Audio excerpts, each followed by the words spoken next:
नमस्कार, वास्तु लिविंग में आप सभी दर्शकों का बहुत बहुत स्वागत। मैं हूं विकास नांगिया।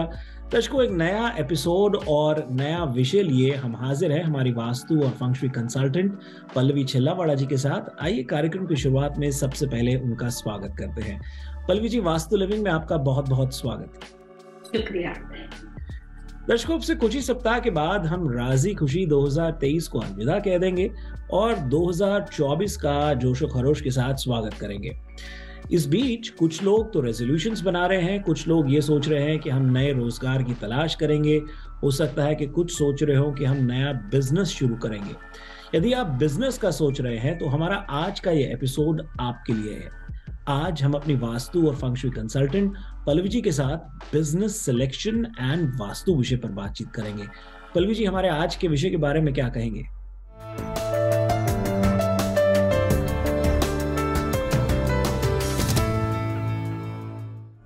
बहुत अच्छा विषय है। साल बदलता है, अपॉर्चुनिटी नहीं आती है। नए साल के साथ साथ काफी लोग उस तरह के असमंजस में भी रहते होंगे कि बिजनेस शुरू करना है और बिजनेस किस तरह से लिया जाता है। नए साल में दिसंबर का ये जो महीना होता है, फेस्टिवल टाइम, तो कई बार कुछ लोगों के सीजनेबल बिजनेस होते हैं, अलग अलग तरह के बहुत सारे कंफ्यूजन बिजनेस खरीदने के लिए रहते हैं। मैं ये कहना चाहूंगी कि आज का प्रोग्राम ऐसा है कि आप अपने नए साल में नई लाइफ की जो भी अपॉर्चुनिटी लेने वाले हो, तो बिजनेस सिलेक्शन कैसे करना चाहिए, वास्तु उसमें आपकी क्या हेल्प कर सकता है, एग्जिस्टिंग बिजनेस खरीदते हो तो किस तरह से होता है, कोई बिल्कुल बिगिनिंग यानी कि आप स्क्रैच से रन डाउन चीज को लेकर आप नए तरीके से वहां पे अपना बिजनेस या अपॉर्चुनिटी बनाना चाहते हो, तो किन बातों का ध्यान में रखना चाहिए। तो जैसे ही नया साल आता है वैसे ही नए बिजनेस की अपॉर्चुनिटी आपके लिए लाभदायी रहे, और उसी पर्पज से हम आपको इस प्रोग्राम में बिजनेस के बारे में काफी सारे टिप्स देने वाले हैं। पल्लवी जी, बिजनेस सिलेक्शन की अगर हम बात कर रहे हैं 2024, क्या लगता है कि किस तरह के बिजनेसेस को ज्यादा लाभ होगा? और सबसे बड़ी बात यह है कि जो बिजनेस सिलेक्शन का जो विषय है ना, ये अपने आप में व्यक्तियों को, किसी भी इंसान को असमंजस में डाल सकता है, फिर वो चाहे मेल फीमेल कोई भी हो। क्या गाइड करेंगे कि वास्तु अनुसार क्या क्या चीजों पर गौर करना चाहिए? कोई भी नया बिजनेस खरीदने के लिए जब क्लाइंट हमें हायर करते हैं या पहली बार उनके साथ कम्युनिकेशन होता है, तो दो तीन तरह की बातें सुनाई देती है। एक होता है कि वो व्यक्ति उस नेचर ऑफ बिजनेस में जा रहा है, उस तरह की अपॉर्चुनिटी ले रहा है जिसका उसको कोई एक्सपीरियंस नहीं है। सपोज वो किसी आईटी में काम कर रहे हैं या किसी और फील्ड में जॉब कर रहे हैं और उन्होंने डिसाइड कर दिया कि इंडियन ग्रोसरी स्टोर ओपन करना है, होटल के अंदर इन्वेस्टमेंट करनी है, या गैस स्टेशन या लीगल स्टोर में इन्वेस्टमेंट करनी है, मेडिकल बिजनेस में जाना है, एक्सेट्रा। तो बिजनेस एंड वास्तु के लिए दो तीन बातों को समझना होता है। एक होता है कि जिसमें आप सोलो बिजनेस खरीद रहे हैं, तो वहां पे वास्तु कंसल्टेंट होने के नाते हम सबसे पहले व्यक्ति का नाम और डेट ऑफ बर्थ लेकर ये देखते हैं कि जो नेचर ऑफ बिजनेस है, जो वास्तु शास्त्र के हिसाब से हर तरह के नेचर ऑफ बिजनेस को उसके स्वभाव के हिसाब से, उसके नेचर के हिसाब से अलग अलग तरह के एलिमेंट में उसको डिवाइड किया जाता है। फूड इंडस्ट्री के बारे में बात करते हैं तो वो सब वास्तु के हिसाब से फायर इंडस्ट्री में जाते हैं, फायर बिजनेस मानते हैं उसको।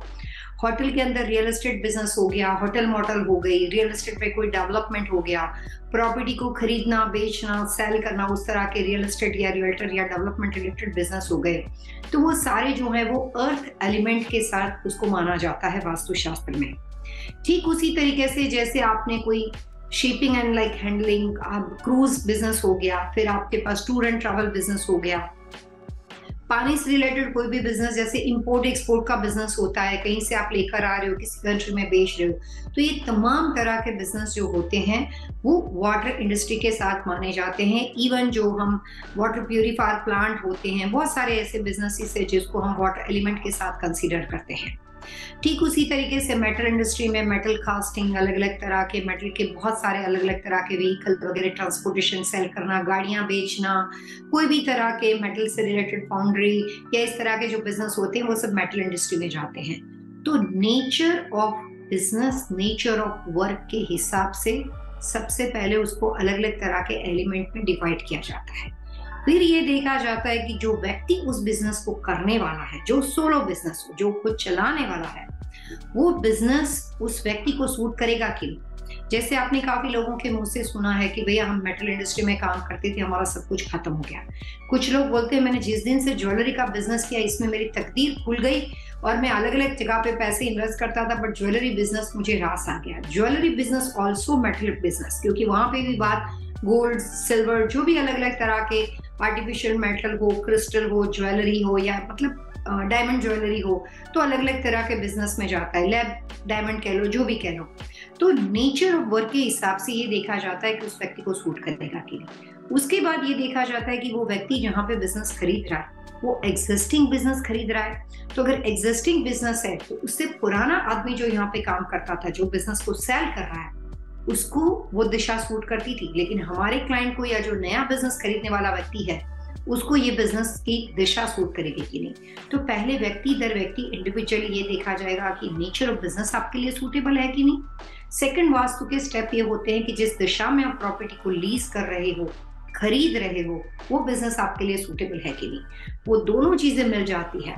फिर व्यक्ति दर व्यक्ति इनसाइड द प्रॉपर्टी, जो दुकान आपने खरीदी है, जो शोरूम आपने बनाया है, कहीं पे आप कंसल्टेंसी बिजनेस कर रहे हो, तो उसमें उसका जो इनसाइड इंटीरियर डेकोरेशन होता है, पूरा जो उसमें सेटअप होता है, वो अगर आपके हिसाब से सही है कि नहीं, वो थर्ड कैटेगरी में जाता है। और उसको भी एनालिसिस किया जाता है कि उसके बाथरूम कहाँ पे बने हुए हैं, उसमें आपका काउंटर कहाँ पे बना हुआ है, रॉ मटेरियल स्टोरेज एरिया कैसा है। बट ये बात हो गई सोलो व्यक्ति के लिए।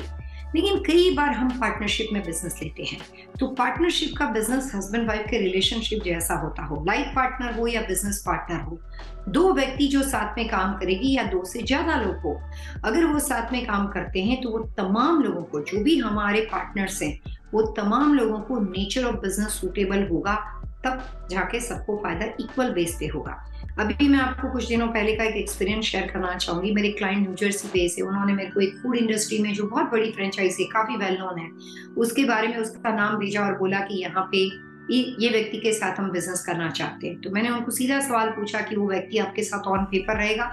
उन्होंने कहा नहीं, वो अपना नाम नहीं डालना चाहते, but is well experience person, तो उसके भरोसे हम बिजनेस कर रहे हैं। तो कई बार सिचुएशन ऐसी होती है कि हम जिसके साथ काम करते हैं वो ऑन पेपर नहीं है, बट वो एक्टिव पार्टनर जरूर है, ऐसे भी नहीं निकाल रहे हैं, बट वो हमारे बिजनेस का हिस्सा है। तो वहां पे वास्तु की टिप्स बदल जाती है, वास्तु के सिलेक्शन का क्राइटेरिया बदल जाता है। तो नया बिजनेस सिलेक्शन के लिए आप सोलो बिजनेस अलग तरीके से लेते हो, किस तरह की आपकी पार्टनरशिप है उसको ध्यान में रखकर कंसल्टेंट को आपको ये सारी बात बताना बहुत जरूरी होता है। ईच एंड एवरी इंफॉर्मेशन उनके लिए यूजफुल होती है बिजनेस सिलेक्शन में आपकी हेल्प करने के लिए। हाँ, खास उन लोगों पर बात हो रही है जो नया बिजनेस शुरू करने का प्रयास कर रहे हैं और उनके लिए बिजनेस उनके नेचर के हिसाब से, उनकी पर्सनालिटी के हिसाब से, वास्तु के हिसाब से वो कितना उचित है, कितना अनुचित है। इसमें बहुत से लोग ऐसे होते हैं कि यदि वो जॉब में होते हैं और जॉब में यदि वो जिस कंपनी के साथ सालों से काम कर रहे हैं, उनको तजुर्बा होता है, उन्हें लगता है कि यदि मैं अपनी कंपनी को कमा के दे सकता हूं तो मैं अपने लिए क्यों नहीं कमा सकता, और वो बिजनेस को शुरू करने का मन बनाते हैं। अब यहाँ एक बात ये कि कुछ लोग नौकरी में तो कामयाब होते हैं लेकिन बिजनेस में नहीं हो पाते, भले ही वो वही काम जो सालों से करते आ रहे हैं, लेकिन जब अपने आप करने लगते हैं उसमें सफलता नहीं प्राप्त कर पाते। एक तो ये समझा जाए कारण क्या क्या हो सकते हैं। दूसरा ये कि कुछ ऐसे भी होते हैं कि जो वाकई ही कामयाब हो भी जाते हैं। अब जो हो भी जाते हैं उनके लिए क्या क्या चीजें जाने अनजाने ऐसी हो जाती हैं जो उनके हित में हो जाती हैं, वास्तु भी उनके हित में हो जाता है और उनको लाभ होने लगता है। थोड़ा सा हमें ये गाइड कीजिए। जैसे नए बिजनेस सिलेक्शन में दो तीन तरह के लोगों से मैं मिलती हूँ। जैसे पहले आपने जो एग्जांपल दिया, कई बार ऐसा होता है, जो केस स्टडी अभी मैंने आपके साथ शेयर किया था उसमें भी ऐसा ही था कि जो मेरे क्लाइंट को किसी के साथ पार्टनरशिप करनी थी फूड इंडस्ट्री में, उनको अपना नाम नहीं डालना था। तो जब बात डिस्कशन हुई दोनों के साथ, तब दोनों लोगों ने बात की तो उन्होंने कहा नहीं, मैं अपना नाम नहीं डालना चाहता। तो मैंने उनकी डेट ऑफ बर्थ देखकर बताया कि वो राइट डिसीजन ले रहे। तो उन्होंने कहा मेरे को किसी ने बताया था कि आप अपना नाम नहीं डाल सकते। जो आदमी ने अपनी आधी जिंदगी का हिस्सा, मतलब अपने एक ही सब्जेक्ट के अंदर उन्होंने इतना उस कंपनी के लिए काम किया है, उतने सारे दूसरे लोगों के साथ जो फ्रेंचाइजी बिजनेस के साथ जुड़े थे वहां पे उन्होंने जॉब की है, उनको पहली बार मौका मिल रहा है अपना बिजनेस करने के लिए, बट उनका नाम फिर भी ऑन पेपर नहीं डाला जा रहा है। बट वो एक्टिव पार्टनर है, लेकिन उनका नाम पार्टनरशिप के एलएलसी के बेस पे नहीं है। वो अपने परसेंटेज जो है वो एज अ सैलरी के बेस पे लेंगे या फिर इंडिपेंडेंट कॉन्ट्रैक्टर के बेस पे लेंगे। वो प्रॉफिट स्प्लिट हमारे साथ इस तरह से करेंगे, लेकिन ऑन पेपर एलएलसी बनेगी, एस कॉर्पोरेशन बनेगा, उनमें उनका नाम नहीं रखा जाता। कई बार ऐसा होता है कि आप रेंटल प्रॉपर्टी पे बहुत अच्छा बिजनेस करते हो, वही प्रॉपर्टी जब आप ये सोचते हो कि मैं इसका किराया दे रहा हूँ, मैं इसका रेंट पे कर रहा हूँ, मैं इसको खरीद लेता हूँ और आपको बहुत नुकसान हो जाता है। ऐसे एग्जाम्पल हमने हमारे वास्तु लिविंग के इतने सालों के शो में बहुत बार दिए हैं। ठीक उसी तरीके से ऑन पेपर का वास्तु भी ऐसा ही होता है कि कई बार हमें अनुभव होता है, बट वो नेचर ऑफ बिजनेस जो होता है उसके साथ जब हम जुड़ते हैं तो हमारे लिए वो मिसफायर का काम करता है और हमारे लिए नुकसान की वजह बन जाता है। उसी चीज में आप एज ए एम्प्लॉय बन के काम करते रहो, आपको फर्क नहीं पड़ता है। तो उस कंडीशन में मैंने एलएलसी की फॉर्मेट ऐसी बनाई कि जो मेरे क्लाइंट थे उनको वो नेचर बिजनेस सूट करता था, क्योंकि वो ऑलरेडी इतने टाइम से डंकिन डोनट्स बिजनेस के साथ जुड़े थे, तो वो फूड इंडस्ट्री में जुड़े हुए थे। यहाँ पे एक दूसरी फ्रेंचाइजी हमें लेनी थी, तो हमारे एग्जिस्टिंग क्लाइंट का नाम हमने डाल के एक एलएलसी बनाई और साथ में उनको रखा जो कि एक्टिव पार्टनर थे, और उन्होंने जो डायरेक्शन, जो दिशा हमें प्रॉपर्टी सिलेक्शन के लिए 3-4 ऑप्शन मिले थे, उसमें से जो दी बेस्ट ऑप्शन थी वो उन्होंने चूज किए। यहाँ पे समझने लायक बात है कि जो आदमी एक्टिव पार्टनर है, जो काम करता है, उसकी डेट ऑफ बर्थ के हिसाब से इस कंडीशन में बिजनेस सिलेक्शन नहीं होगा। उन लोगों के लिए होगा जो नाम एलएलसी पे है। और जब कभी आप नया बिजनेस खरीदते हो वास्तु के हिसाब से, तो आपको ये समझना बहुत जरूरी है कि जो आपने पार्टनरशिप का कॉम्बिनेशन बनाया है, जो परसेंटेज पार्टनरशिप के रखे हैं, वो कंसल्टेंट को प्रॉपरली पता होनी चाहिए। वो परसेंटेज के हिसाब से वो नेचर ऑफ बिजनेस को मैच करते हैं, और नेचर ऑफ बिजनेस के हिसाब से जो फिजिकल लोकेशन आप खरीद रहे हो, लीज कर रहे हो, उसकी डायरेक्शन के लिए सिलेक्शन में आपको हेल्प करते हैं। कई बार आपके पास 4 पार्टनर अलग अलग होते हैं, A B C D 4 partners हैं, और उसका nature of business liquor store है। हम आपको बोलते थे कि आप साउथ ले लो, साउथ डायरेक्शन में आप बिजनेस करो। जब आप दोबारा एक्सपांड करते हो तब हो सकता है एक पार्टनर को आपके साथ आगे नहीं बढ़ना है, और इस कंडीशन में पार्टनर ए बी और सी हो जाते हैं। पहले 4 थे, अब 3 बन गए। तो उस कंडीशन में you have to like again आपको अपने कंसल्टेंट को इन्फॉर्म करना है। जरूरी नहीं है कि आप वही साउथ को फॉलो करते हुए एक बार सक्सेसफुल हुए तो हर जगह पे जा सकते हो। अब पार्टनरशिप कॉम्बिनेशन बदल गया, नेचर ऑफ बिजनेस सेम है, लेकिन वास्तु पॉइंट ऑफ व्यू से बात बदल जाएगी, क्योंकि ऑनर जो होता है बिजनेस का, वो उस बिजनेस को कंट्रोल करता है, उसके हाथ में, उसकी ड्राइविंग सीट पे वही बैठता है। तो यहाँ पे 3 पार्टनर है। यहाँ पे हो सकता है पहले आपको साउथ बताया गया था, दोबारा आपको ईस्ट भी बता सकते हैं, नॉर्थ भी बता सकते हैं। So each and every time nature of business same होने के बावजूद भी परसेंटेज बदलने की वजह से, पार्टनरशिप कॉम्बिनेशन के बदलने की वजह से, दूसरे पार्टनर के बदलने की वजह से बिजनेस में आपको दूसरी अपॉर्चुनिटी, डायरेक्शन, नई तरह के सुझाव मिलने के चांसेस होते हैं। और जो सेकंड केस आपने बताया विकास की, कई बार ऐसा होता है कि 3 पार्टनर मिलकर काम करते हैं, अच्छा कर रहे हैं, बीच में बिजनेस में एक्सपांड करने के लिए पैसे की जरूरत पड़ गई, या किसी के साथ फ्रेंडशिप है तो किसी और को ऑफर कर दिया कि आप प्लीज हमारे साथ आइए और बिजनेस को ज्वाइन कीजिए। और कई बार ऐसा होता है कि 3 लोग जो अच्छा कर रहे हैं, कामयाब थे, सक्सेसफुल थे, वो किसी एक को लेकर आते हैं और उसकी वजह से कई बार नुकसान हो जाता है। उसका रिवर्स एग्जाम्पल भी हो सकता है। वास्तु शास्त्र सिर्फ इतना कहता है कि नेम ऑफ द ऑनर, यानी कि जो भी एलएलसी के अंदर बिजनेस में साथ आपके साथ जुड़ता है, उसके हिसाब से अगर सूटेबल नेचर ऑफ बिजनेस ना हो, सूटेबल डायरेक्शन ना हो, तो ऑन पेपर जो वास्तु होता है, जो कॉम्बिनेशन मिलाने का काम करता है, लोगों की, आप ये कहते हो कोई शादी ब्याह में आप कुंडली मिला के आप उसमें कंपेबिलिटी चेक करते हो, वैसे ही बिजनेस के वास्तु में हम कॉम्बिनेशन मिलाने का काम करते हैं। अगर कॉम्बिनेशन गलत हो तो भी कई बार बिजनेस में आप फेलियर हो सकते हो और आपके डिसीजन गलत साबित हो सकते हैं। जी दर्शकों, वास्तु लिविंग में अब वक्त तो चला है एक छोटे से ब्रेक का। ब्रेक के उस पार हम पल्लवी जी से बिजनेस सिलेक्शन एंड वास्तु विषय पर बातचीत को जारी रखेंगे। आप बने रहिए हमारे साथ, हम बहुत जल्द लौटेंगे।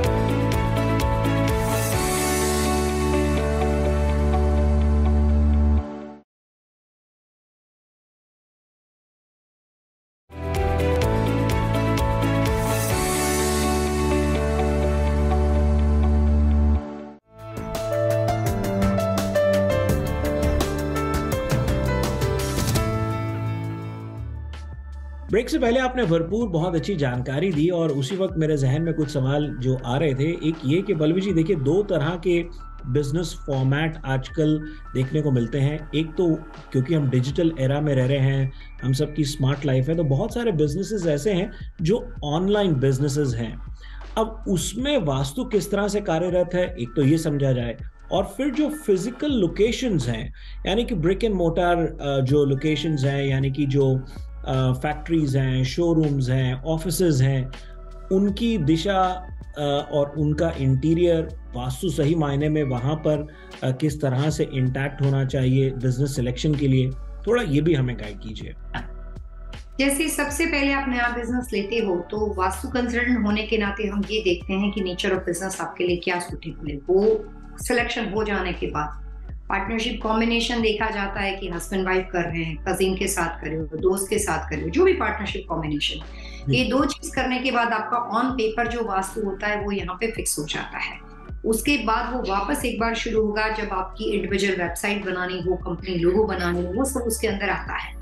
फ्रेंचाइजी बिजनेस आप लेते हो तो वहां पे आपकी इंडिपेंडेंट आइडेंटिटी क्रिएट करने की जरूरत नहीं है।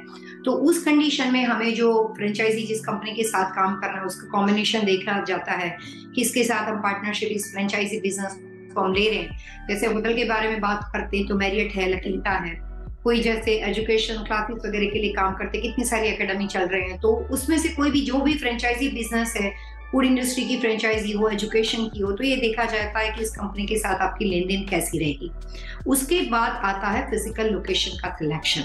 फिजिकल लोकेशन के अंदर ये देखा जाएगा जिस डायरेक्शन में आप प्रॉपर्टी को लीज कर रहे हो कि खरीद रहे हो, दोनों का वास्तु अलग अलग होता है।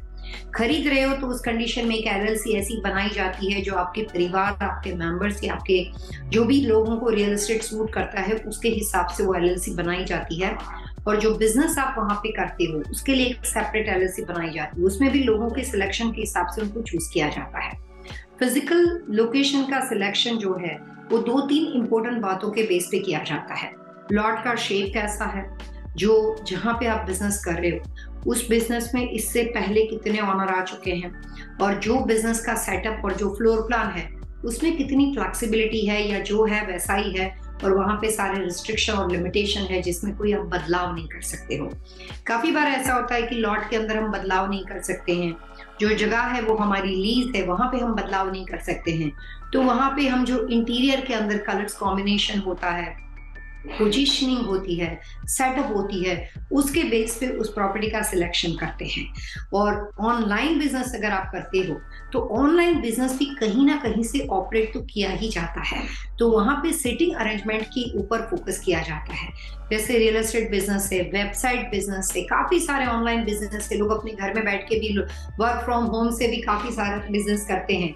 तो वहां पे बैठना आपके अपने घर से हो या फिजिकल लोकेशन आपने रेंट की हो या खरीदी हो, तो वहां पे जो पोजीशनिंग होती है जिसमें आपके बैठने का रख रखाव, कौन सी डायरेक्शन में आप उस जगह पे जाकर बैठे हुए हो, आपके बैठने का सिटिंग अरेंजमेंट किस दिशा का है, क्या कलर्स कॉम्बिनेशन आपके सराउंडिंग अप्लाई किए गए हैं, जिस प्रॉपर्टी पे आप काम कर रहे हो, जहाँ पे बैठ के आपने पूरा सेटअप बनाया, घर की हो या बिजनेस लोकेशन इंडिविजुअल हो, उसके नंबर्स उस प्रॉपर्टी में आपको मेल मिलेंगे अपने बिजनेस के लिए, तो उस प्रॉपर्टी का नंबर आपके साथ कितना मैच करता है।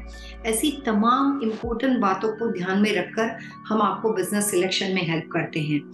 1 साल, 3 साल और 5 साल, इनिशियली बिजनेस में जब आप जुड़ते हो तो 1 से 5 साल का जो बिजनेस का वास्तु होता है वो बहुत ही डिफरेंट होता है।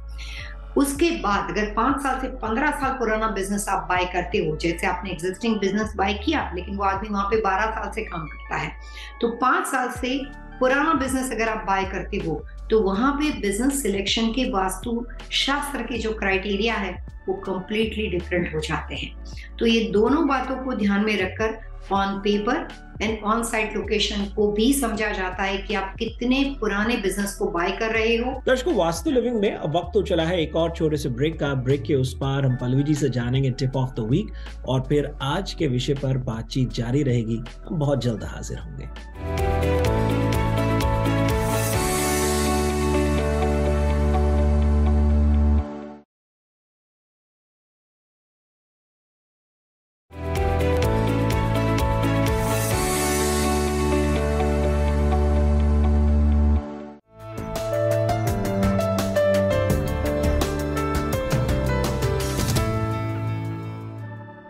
ब्रेक के बाद वास्तु लिविंग में आप सभी दर्शकों का एक बार फिर से स्वागत।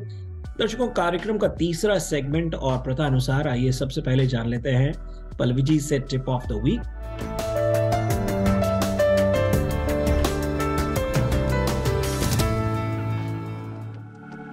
नए बिजनेस खरीदने के लिए सबसे ज्यादा लोग जो होते हैं वो comparative to all other business service industry के अंदर एक या दूसरे तरीके से ज्यादा होते हैं। एंड फॉर्चुनेटली 2024 जो है वो सर्विस इंडस्ट्री को काफी सपोर्ट करने वाला है। तो मैं यहाँ पे टिप्स में ये कहना चाहूंगी कि अगर काफी टाइम से आप जॉब करते हो, कोशिश करते हो नए बिजनेस में जाने की, और किसी भी वजह से ऑब्स्टिकल और रुकावट आती है और आपका काम आगे नहीं बढ़ता हो, ऐसे तमाम लोगों को मैं एक छोटी सी टिप्स देना चाहूंगी कि आप अपनी इच्छा जरूर पूरी कर सकते हो 2024 में। आपको ये करना है कि आपके अपने रेजिडेंशियल प्रॉपर्टी के अंदर, घर के अंदर, अपार्टमेंट हो, हाउस हो, वहां पे ईस्ट यानी पूर्व दिशा के अंदर जिस तरह के बिजनेस में आप जाना चाहते हो, जो भी तरह की आप कोशिश इतने टाइम से करे हो, उसका पेपर वर्क हो, रिसर्च हो, जो भी आपने प्रयत्न किए हैं वो सारे आपको ईस्ट में रखने हैं। और ईस्ट में वहां पे आपको अरोमा यानी खुशबू वाली चीजें, सैंडलवुड यानी कि लकड़ी की चीजें, कोई भी वुडन क्राफ्ट का डेकोरेशन जो मर्जी, जो अफोर्डेबल है वो आप लेकर आ सकते हो। तो वहां पे सिर्फ अरोमा सैंडलवुड को रखना है। उस पूरे ईस्ट एरिया के अंदर मेटल की चीजों को और वाटर एलिमेंट को कंप्लीटली अवॉइड करना है। नेचुरल प्लांट को अवॉइड करना है। और जितना ज्यादा वुड की बनी हुई चीज, एक या दो नहीं होगी, बहुत सारी रखनी पड़ेगी। और वहां पे रेड एंड ग्रीन कलर का प्रयोग करना है।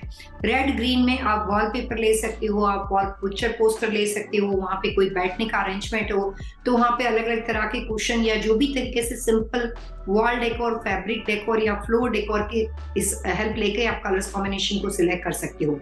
जी पल्लवी जी, बहुत सारी ज्ञानवर्धक जानकारी आपने हमें दी बिजनेस सिलेक्शन से जुड़ी। और चलते चलते एक जो महत्वपूर्ण क्वेश्चन है वो ये कि देखिए, जब सवाल अच्छे होते हैं तो जवाब भी पूरे पूरे सही मिलते हैं, लेकिन कई बार लोगों को समझ ही नहीं आता कि भी मैं जब भी कंसल्टेंट से बात करूं तो उनसे सवाल क्या करूं या शुरुआत कहां से करूं।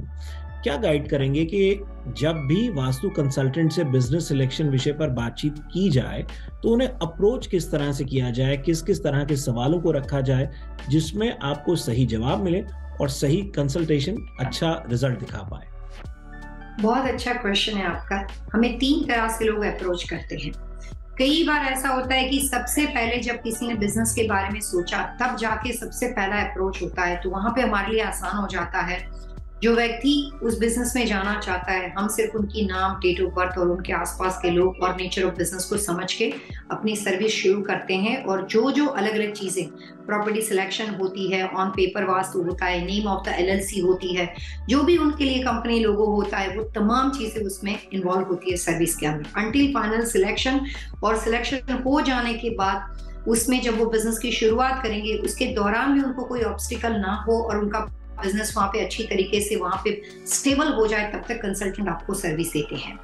दूसरी कंडीशन में ऐसा होता है कि नेम ऑफ द LLC बन चुकी है, पार्टनरशिप का कॉम्बिनेशन बन चुका है और उस कंडीशन में अप्रोच किया जाता है।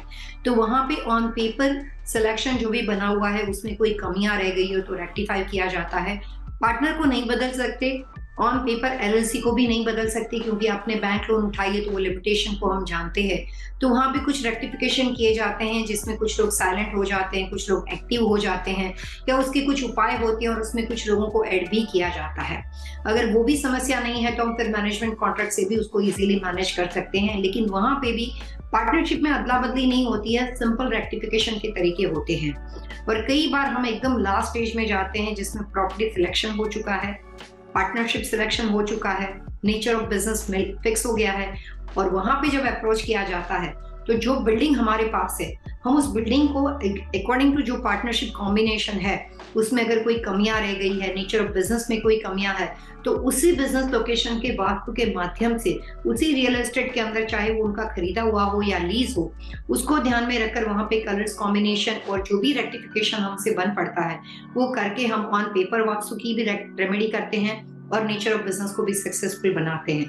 जिस लेवल पे आप अप्रोच करते हो उसके हिसाब से फर्दर जो भी नए स्टेप्स होते हैं वहां पे जाके कंसल्टेंट जो होते हैं वो आपको अपने सजेशन देते हैं और वास्तु के हिसाब से हम आपको सर्विस प्रोवाइड करते हैं। दर्शकों, वास्तु लिविंग के आज के एपिसोड में इतना ही।